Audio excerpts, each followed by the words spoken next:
All right. The views are for Anthony Particini only and do not reflect the United States Air Force or the Department of Defense. That's what I always put, man. All right. Yo, here we have with me Thumper. Hi. Again, for OPSEC reasons, we will not be revealing certain things. However, we will be talking about our perspectives regarding the Air Force and also what he does specifically.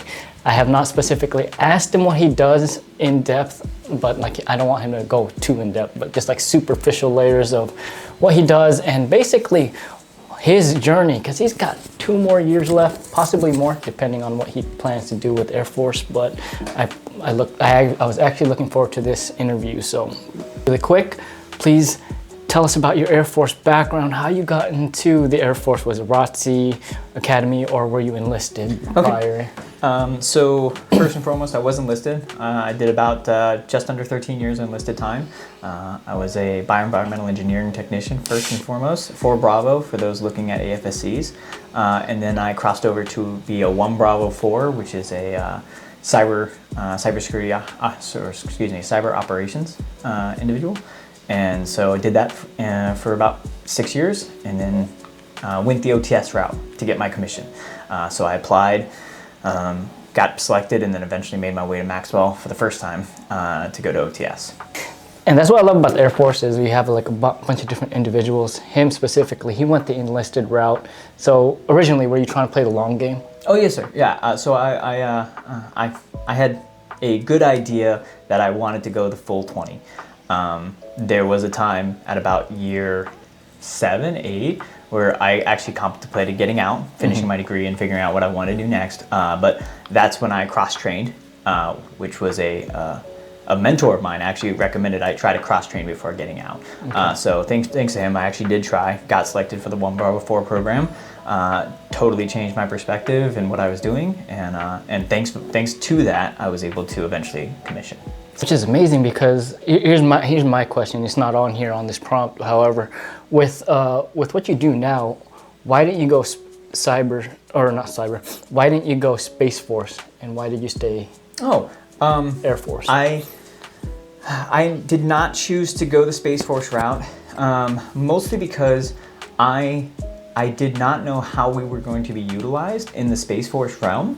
And I knew generally how I could be utilized in the Air Force. So now that I'm an officer, I'm a 17 Sierra Bravo. I'm a defensive cyber operations focused individual. My actual AFC is called the Cyber Effects Operations Officer.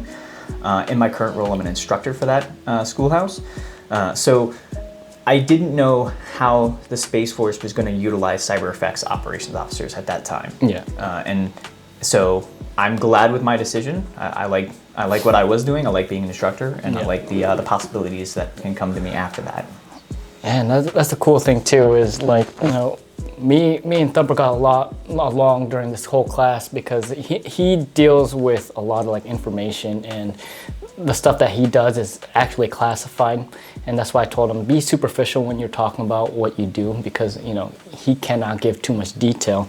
With that being said, from an operational standpoint, like what do you do within the Air Force realm with your job? Okay. So specifically, I focus on defense side of it, which actually I think is the harder piece to it. Basically, there are always vulnerabilities in infrastructure and I'm talking like network infrastructure, information, like routers and switches and your systems themselves, your operating system, everything like that. So there's always vulnerabilities. And so trying to discover them or find when people do something that is nefarious on your network is an amazing puzzle to have to try and solve. And thankfully, we've gotten lots of training on how to do that so that it assists us in our planning in our planning process and everything like that. So that is generally what I do. Right now in my role, I'm an instructor, so I am preparing new lieutenants and some captains actually to come into our career field and do the same thing. Okay. Let's say someone like let's say they're studying something in college, right? Wanting to do exactly what you did. What degree or route would you specifically tell them to go? Okay, so I will be honest with you all. I don't think there is a perfect path to get prepared for this. Thankfully, a lot of the time we try to train people with the desire to learn, right? So first and foremost, I would say you have to have a desire to learn, and it has to be continuous because our world is ever changing. So that drive can't stop. Now, if you're just trying to get some basic foundational information, right, computer science is always a good one. Cybersecurity is a good one. Information technology, information systems, those are all good foundations of, learning about what we do before you get to my schoolhouse, right, our schoolhouse. And when you get there, we will train you the rest of the way, or give you enough information so that you can eventually get to my schoolhouse, basically our schoolhouse, and then continue on in your path. But those degrees give you the best foundation, I would say. But we have people that get accepted into our program that have biology degrees, and sometimes it's just their willingness to learn, their ability to do certain things that we're asking to do is better than others. So don't let anybody tell you, don't let yourself tell you, don't self-eliminate is what I'm trying to say. Let us tell you no, or somebody else tell you no. If you want it and you have the drive, like that's what matters first and foremost. Because the only reason why I really want you on here, because the way the world is actually changing is towards information, and you know that. And a lot of people are going into like these data analytics, or even data information or systems informations, and they want to do something bigger with their degrees. And he's an excellent person to actually be talking to, because the stuff that he does sounds super exciting. And if that's something that you want to do, yeah, then by all means. Well, the next question specifically is, we kind of already answered this. I understand that you've been in for 18. You plan to do 20. Do you plan to do more? So with the commissioning time, I'll do at least 23 years before I'll be able to retire. After that, it depends on if I'm enjoying what I'm doing, right? I think that like your job satisfaction and where your family is like the top two things you always have to take into account. So really, it just depends on what job I'm doing or what job I will be doing, and then where my family is in that point in time. I've been in for 18 years, so by then I'll be 23 years. So it really just depends. Kids are in school. Other people have jobs. You gotta take it all into account. There's a lot of variables. By that time, you should be pitting on major, that is right? Correct. Yep. See, and the Air Force does that. They're very nefarious for specifically timing your contracts, your promotions for like big ticket moments in life. Absolutely. So like that counts for me too. By the time I'm about to pin major is the time where I have to decide whether or not I'm going to do another 4-year stint, and that's something that I have to take into account. I have not signed any bonuses yet, only because I have to ask my wife if she continues to go down this path. But as he mentioned, family is a big factor. For anyone who's wondering, the time frame for major is usually 9 to 11 years time in service, which is right about that halfway point, which is when everybody's starting to ask that question about themselves and their future career. The next question is, in the Air Force, and I've interviewed a lot of our classmates, is it does a lot for you, right? And it seems like everyone who is willing to get out when they can, or when they're able to, they will be set up for life. My question is what has the Air Force done so far for your career, and what will it do in the future once you do decide to get out? So based on my career field, the Air Force has given me the opportunity to get a decent amount of certifications that would be helpful outside of the military, and a lot of training that would be very, very helpful. To be quite honest with you, when I was going through my undergraduate and my graduate degree, a lot of that information that I was learning and that I had already learned by what the Air Force had sent me to. And so that was a great leg up when I was going for my education. So now that I have my master's degree and everything like that, those only will help with the resume and just utilizing that information that I have.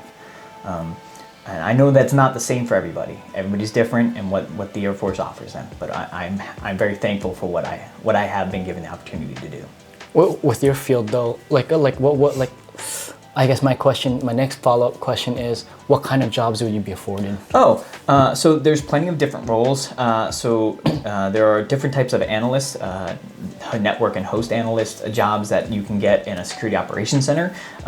You can work in roles regarding digital forensics. So a lot of different law enforcement agencies, FBI, local law enforcement, that kind of stuff, are always looking for people who understand that information so they can utilize it in a courtroom, in a court of law, especially when it comes to criminals or basically prosecuting criminals.